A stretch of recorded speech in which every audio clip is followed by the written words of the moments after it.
Today I am going to talk about descriptive statistics in business statistics. Descriptive statistics are used to organize, summarize, and describe data in a clear way. In business, we often work with large amounts of data, and without statistics, it is hard to understand what the data really shows. In this tutorial, we look at real examples such as surveys, frequencies, histograms, and measures like the mean and standard deviation. The goal is not only to calculate numbers, but to understand what they mean in real situations. In the first problem, two supervisors, Javier and Ercilia, estimated the mean distance that shoppers live from the mall. Both of them surveyed 100 shoppers, and both samples have the same mean distance, which is 6 miles. However, even though the means are the same, the results are not identical. The key difference is the standard deviation. This tells us how spread out the data is around the mean. Here we use histograms to understand the difference between the two samples. A histogram shows how data values are distributed. Javier's histogram is more concentrated around the mean, which means the data has lower variability. Ercilia's histogram is more spread out, which means higher variability. So even if two samples have the same mean, the distribution can be very different. This is why we must always look at spread, not only the average. In problem 2, we look at the number of years students have lived in California. The data is organized in a frequency table. This table shows each value and how often it appears. The total number of observations is 20, and the data represents the entire population of the class, not just a sample. Using a frequency table, we can easily find the median, the mode, and quartiles. In this problem, 25 students were asked how many movies they watched in 1 week. This is an example of sample data.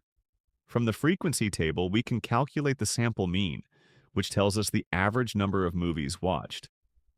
We can also find the sample standard deviation, which shows how different students' habits are.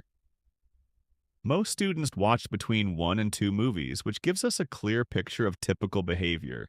Problem 4 includes a larger data set about how many pairs of sneakers students own. Here we use many descriptive tools. We calculate the mean and standard deviation to understand the center and spread. We also find quartiles, the median, and different percentiles. Graphs like histograms and stem and leaf plots help us visualize the data and see patterns more clearly. In this problem, we analyze the weights of professional football players. This data represents a population, not a sample. We organize the data, find quartiles, and calculate the interquartile range. We also compute the population mean and population standard deviation. Using z-scores, we can compare players and see how many standard deviations a player's weight is from the mean. Problem 6 studies attitude changes after a seminar. We compare scores before and after the seminar and calculate change scores. The mean change score shows the average improvement. The median helps us understand the typical change. We also look at how far a value is from the mean using standard deviations, which helps measure how unusual a result is. These problems focus on comparing different graphs, such as histograms and box plots. Even if medians are the same, distributions can still be very different. Standard deviation helps us understand spread, while quartiles help us understand the middle part of the data.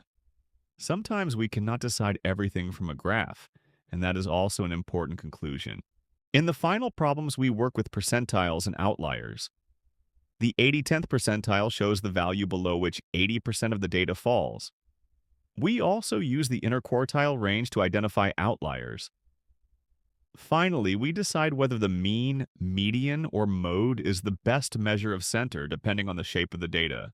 Overall, descriptive statistics help us turn raw data into useful information for decision making. Thank you for your attention. Have a nice day.